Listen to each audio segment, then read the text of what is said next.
What's the most harmless friendship that ruined everything? My husband's childhood best friend moved back to town after 15 years, and within 3 months, my marriage was in shambles. When Eric first mentioned that Zoe was moving back, I didn't think twice about it. They'd been friends since elementary school, way before I entered the picture. He showed me old photos of them at prom, just as friends, graduation, and family holidays. They'd lost touch when she moved across the country for work. The first time we all met for dinner, I actually liked her. She was funny, respectful, and brought her boyfriend along. She and my husband reminisced about their childhood pranks and inside jokes, and I was genuinely happy he had reconnected with someone who knew him before all his adult anxieties and pressures. Then her boyfriend moved back to Seattle for a job opportunity, and suddenly Zoe was alone in our city. That's when the harmless coffee meetup started. Once a week became twice, then 3 times. I noticed my husband was constantly checking his phone, laughing at texts. When I glanced over once, I saw it was their chat with over 200 unread messages from just that day. "We're just catching up on lost time," he explained when I carefully brought it up. "She's going through a rough patch with the long-distance thing." I believed him until I came home early one day and found them sitting on our couch, photo albums spread everywhere,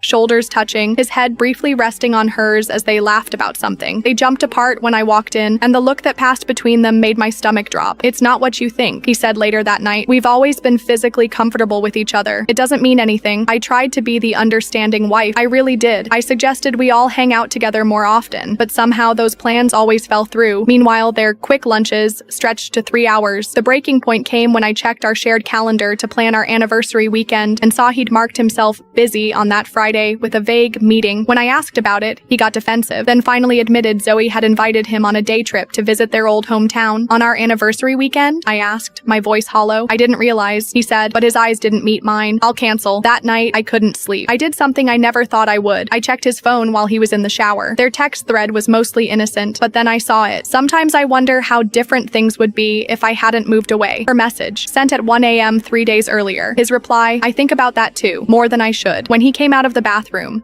I was sitting on the edge of the bed, his phone in my hand. I didn't yell. I just showed him the screen. "It's not an affair," he whispered, tears forming. "We haven't done anything. Emotional affairs are still affairs," I said quietly. The next day, he promised to create boundaries. He seemed sincere. But a week later, my friend Maya called me, concerned. She'd seen them at a restaurant, holding hands across the table, looking at each other in a way that was unmistakable. When confronted, my husband finally broke down. "I don't know what's happening to me," he sobbed. "It's like being pulled back into the past. I love you, but there's all this history." I packed a bag that night. As I was leaving, he grabbed my arm. "She was just a friend. I never meant for this to happen." That's the thing about harmless friendships. By the time you realize the danger, the damage is already done. 3 months of a childhood friend's return erased 8 years of marriage. And the worst part? I still don't think either of them planned it.